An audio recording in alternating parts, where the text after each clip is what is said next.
Welcome to this video looking at adding a chrome effect to any shape that you want.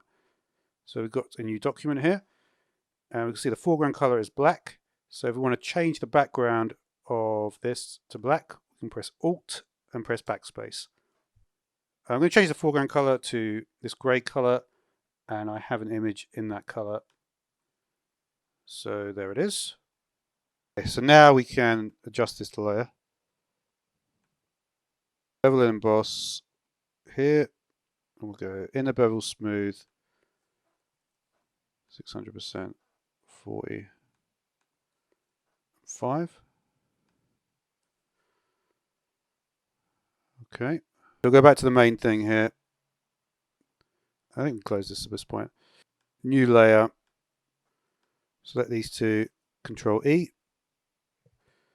Now we're going to go for a curve adjustment layer here. You want to click on this thing here. You want to bring this here,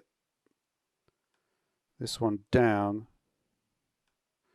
So you notice when we get to this part of the histogram, that's when it starts to look more chromy.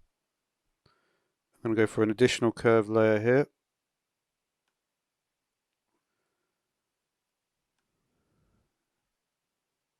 I'm going to go a bit like this. And then we're going to go 1, 2, 3, Control E. And there we go, we've got like a chrome effect there.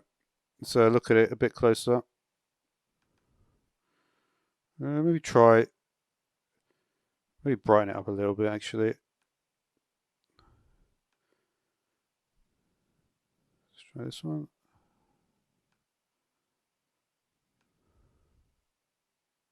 I could try this one as well. It's also a good look.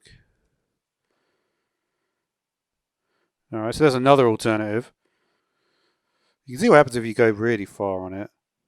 But yeah, in general, you just need to sort of go for the best sort of look that you can get there.